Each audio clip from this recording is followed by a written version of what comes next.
How about this then, eh? Got myself a job. No, it's more than that, you know. So, it's a life. It's a purpose. It's me.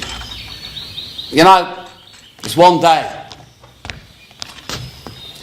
I just woke up and I knew it was down to me. I was the one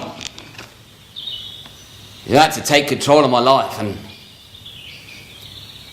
came downstairs, packed myself a case and came out that door, locked it shut and came back here just to try and find some sense in it all, you know. I just needed my head straightening out. I needed to see where so much had happened, and so many of my mates still were.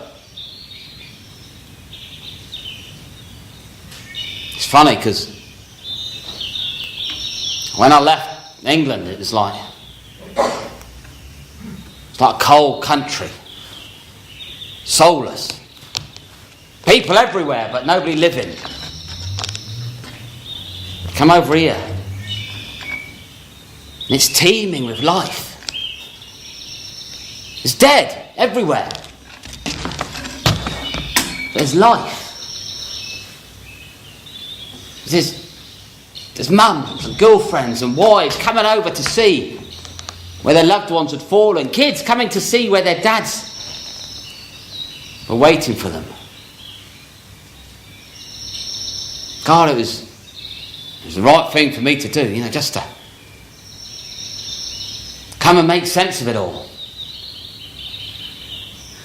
I'll tell you something. I was here about a day and a half. No plan. Just my case. Just trying to see things I recognised. Find names I remembered. And I'm just outside one of these gardens. And they're gardens. And wonderful places. Fabian Ware. Bloody saint. Fabian Ware. He understood us, right? He understood. He understood every single one of us, the country or the boys. But with so many of us falling, we had to provide somewhere where people could go and see their boys. And he created these gardens, not cemeteries, not graveyards, gardens. Gardens with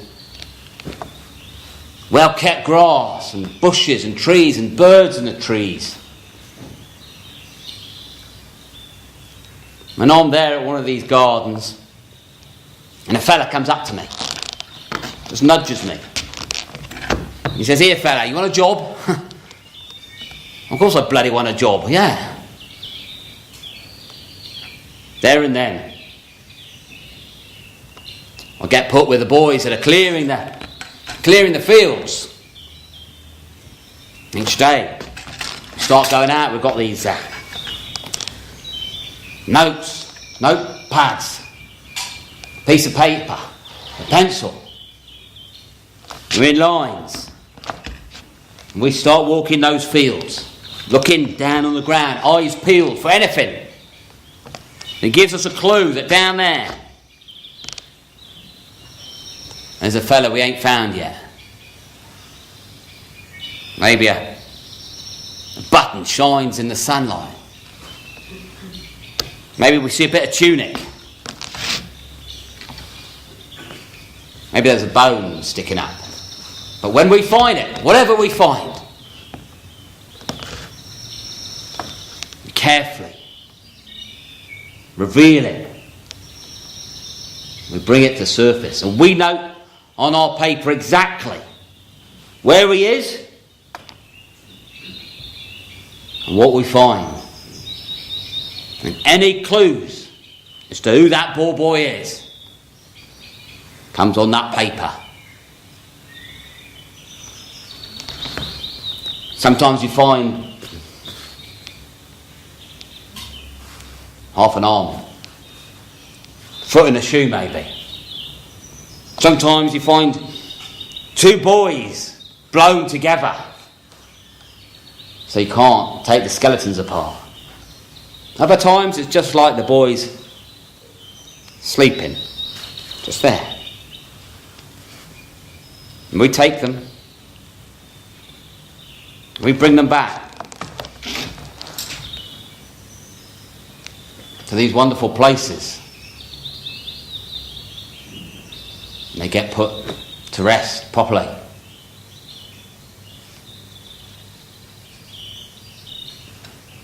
This one now, they got me to us working on the gardens. It's good in this one. They say it's the biggest British military cemetery in the world. 12,000 of our boys are here. Let's hope it always stays the biggest. Tynecott, they call it. And you know what? I don't know if you can see it at the back there, but they've just opened up this big wall at the back.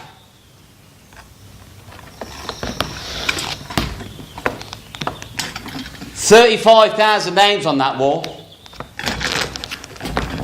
35,000 of the boys that ain't been found in this Ypres salient, or at least ain't been identified. They're all there. Ain't forgotten. They're there. All the boys. It's a wonderful place, this. My boy's here too somewhere.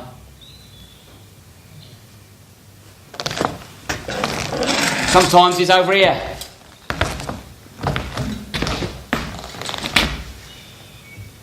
Other mornings he's down the front, all the gates. Other times he's back behind the sword of sacrifice by a couple of Germans, would you believe? Huh?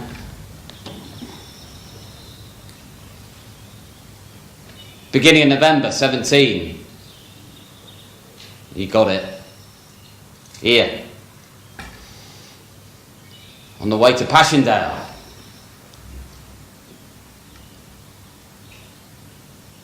I didn't know he was over here. No idea. You know what? Could have been within metres of him. Passendale. Third Battle of Ypres. What a bloody disaster that was. It all started off so good, you know. Beginning of June 1917. There he is, right? I was in the front lines, and unbeknownst to me, I mean, I suppose some of the others knew, but I didn't know nothing. We've been digging these tunnels, right, down underneath our lines, underneath no man's land, and planting all these mines. And the Germans on Messines Ridge. In the beginning of June, early in the morning, all those mines, they go up. Boom! Bloody fantastic! That's it, boys, we won the war. Look, there's rocks and there's soil and there's heads and there's arms and there's all manner of wonderful things. All of us, we know, that's it. We'll be at Berlin by tea time. Job's a good one. All we have to do is take advantage. So, we're ready. We're ready. Come on. Give us a go. The orders don't come to advance. The orders come to wait. Wait for the reinforcements to come up, boys. Then we'll start the battle. Bloody hell. Come on. We wait, don't we? All of us. Convinced we're going to win the war. We wait. We wait. All the way through June. Into July. Summer. Bloody wettest summer on history only, isn't it, eh? While we're waiting, the rain's just teamed down on us. And eventually the orders come. All right, boys, we're ready now. Over you go. Third Battle of Ypres. I'll tell you something.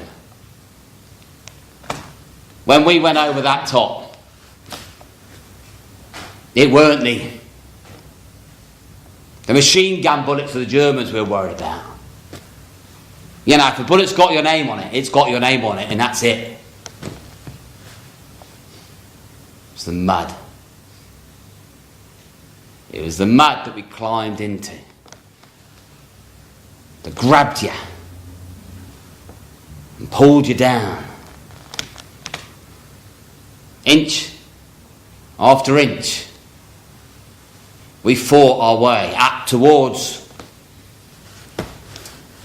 Passendale, tiny little village.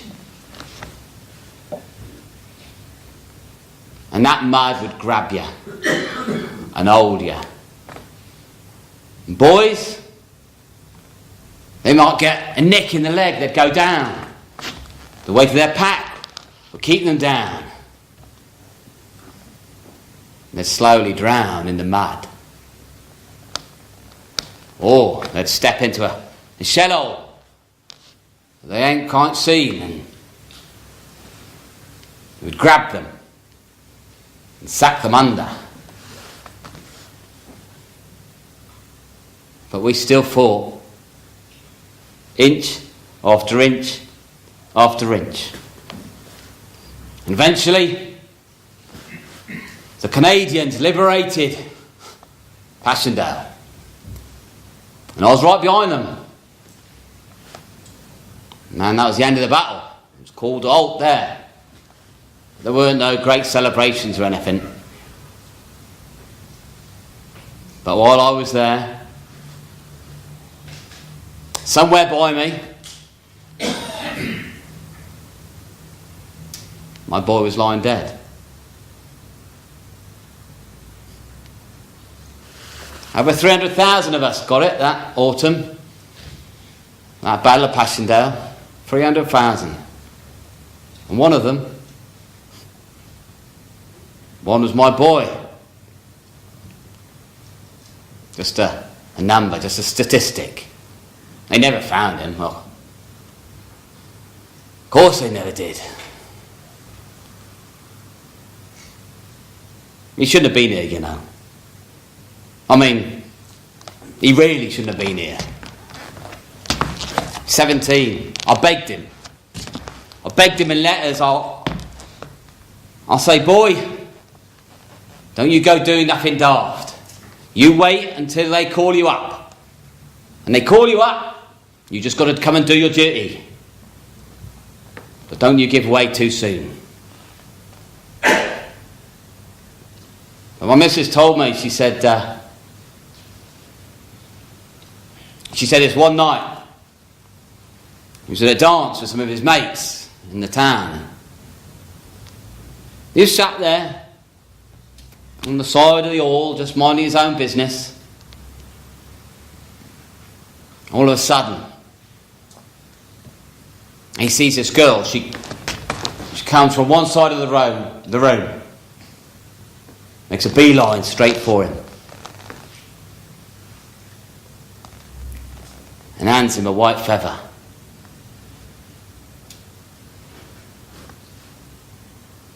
Next day, my boy signed up his life away. A few months later, the Germans got him. 17. No age. I mean, he weren't the youngest, of course. I mean, Valentine's graduate, Essex Farm, he was 15. They say there's a fella at Paul Capel, he was just 14. But I mean 14, 15, 17, 27, 57, 67. We're all too young.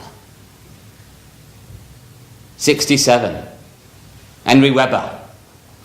Mametz Wood on the Somme. The oldest that got it over here. He was too young. Tell you something. I know full well. The tears that his missus cried, that his boys cried when he fell.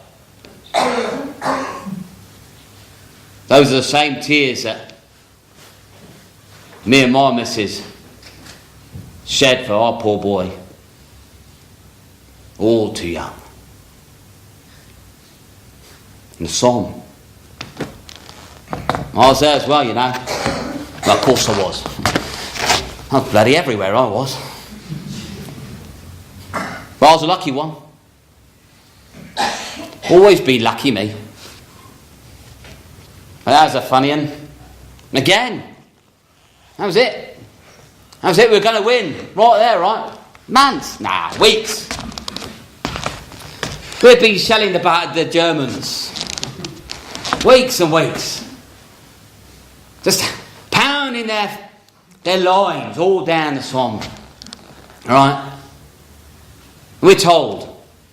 Officers come to us and they say, it's all right, boys.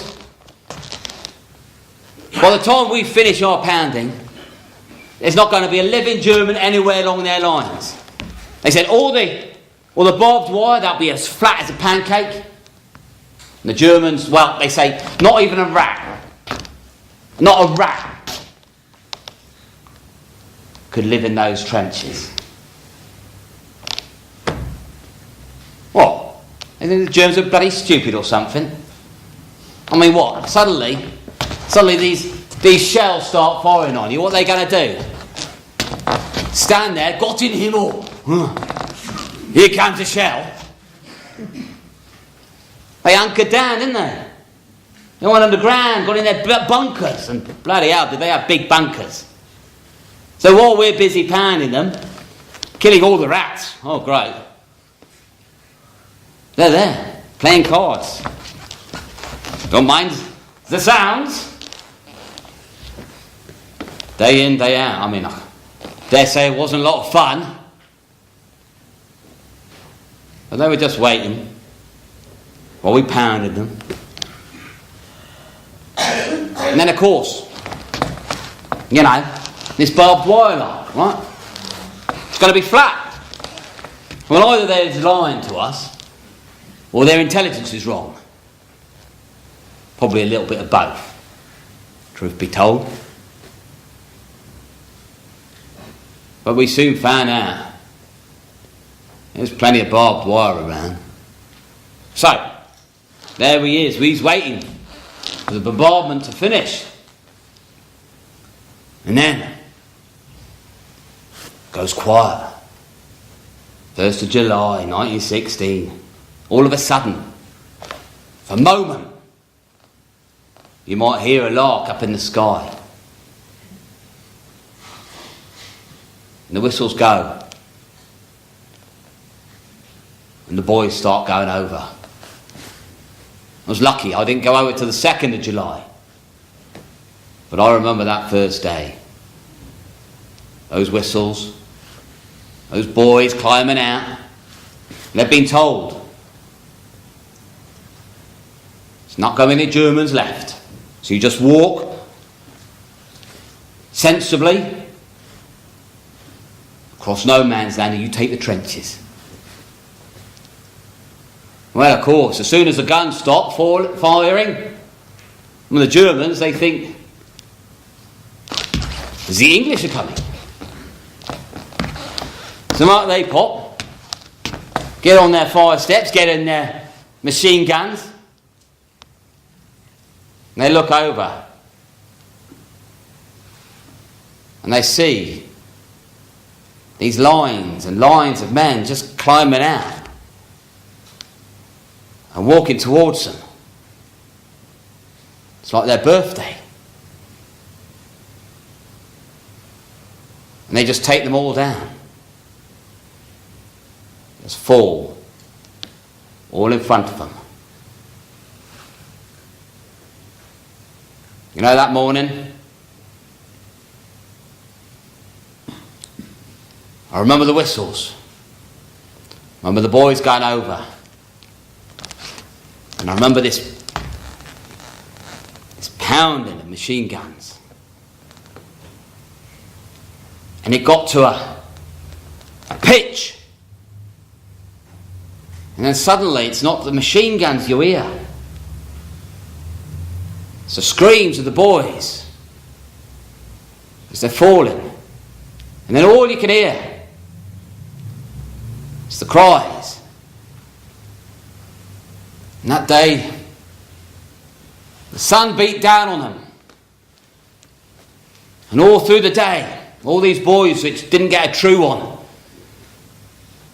just got wounded on the floor. They're gasping for water, crying for their mums, crying for water, crying for help. All day, the voices become in your head. The night falls. And you hear those voices echoing in the land in front of you. Gradually getting quieter and quieter. Every now and again, in the middle of the night, I wake up and the voices are all around me.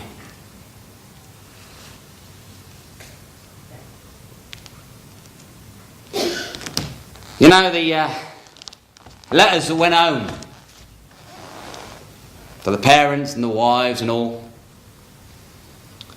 they all said how their sons died bravely, gallantly, quickly on their way to Passendale,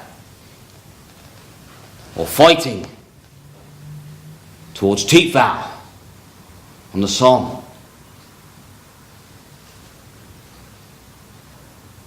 None of those letters ever said they died slowly, drowned in the mud of Flanders, or baked under the sun of France.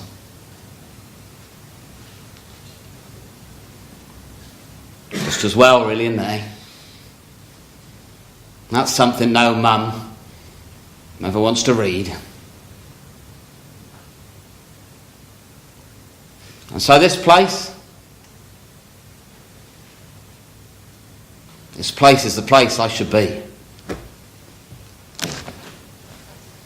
Looking after my boys, giving them what they deserve, because this is good. This is something to be proud of. It's beautiful. It's peaceful. It's not depressing. I mean, if you want to be depressed, go to a German cemetery. That's bloody lousy, that is. But these places, perfect. You know, I could be here.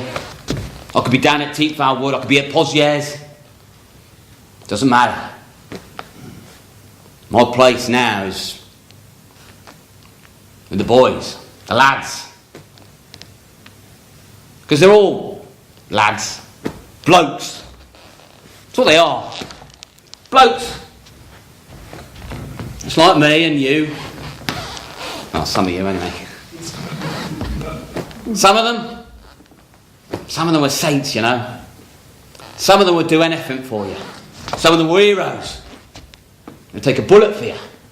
Others were bastards. They'd steal your last penny if they could. Others had singing voices like an angel, or could tell a joke like nobody could tell a joke. Others could do magic tricks. Others were just prats. But they were all just blokes. Ordinary blokes in an extraordinary time. And so I'm proud to be here. And I'm proud of being British. Here. Because here, we do it right. And here is a corner of a foreign field that will always be just a little bit of Britain.